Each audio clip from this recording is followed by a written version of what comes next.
कुंडली में 4 त्रिकोण होते हैं।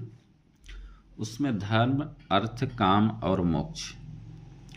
जिसमें धर्म त्रिकोण का जो दूसरा भाव यानी कि पंचम भाव होता है, 1, 5, 9 में जो 5वां भाव होता है, उस भाव की खूबसूरती क्या है, उस भाव के कारक तत्व क्या हैं, उस भाव के तहत जो है शिक्षा को देखा जाता है, संतान को देखा जाता है, पूर्व जन्म के कर्मों के यानी कि पूर्व जन्म के पुण्य भाव को भी देखा जाता है पंचम भाव से।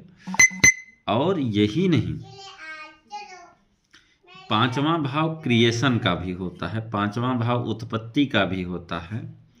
कोई ज़रूरी नहीं है कि पंचम भाव में जो उत्पत्ति की बात की जा रही है केवल संतान उत्पत्ति से संबंधित हो।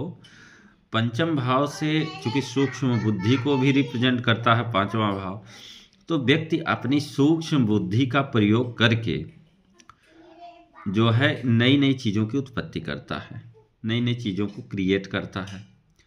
जैसे कोई प्रयोगशाला में कोई अगर पंचम भाव के स्वामी की दशा चल गई तो उस दशा में कोई व्यक्ति प्रयोगशाला के तहत किसी नई चीज़ों का क्रिएट करता है, या फिर किसी भी स्थिति में कुछ नई चीज़ों के बारे में, कुछ नई चीज़ों को अपने तरीके से गढ़ करके, क्रिएट करके दुनिया के सामने, समाज के सामने लाना भी एक उत्पत्ति का ही है।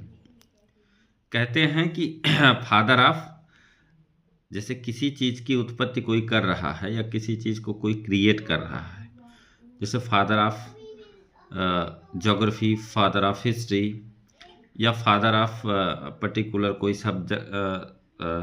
शब्द हो, तो जिस चीज़ का जो क्रिएट करता है, जिस चीज़ को का जो आविष्कार करता है, वही होता है उत्पत्ति या क्रिएशन। और वो होता कहाँ से है? वो व्यक्ति के सूक्ष्म बुद्धि से होता है। अपनी सूक्ष्म बुद्धि का प्रयोग कर वो नई नई चीज़ों की उत्पत्ति करता है।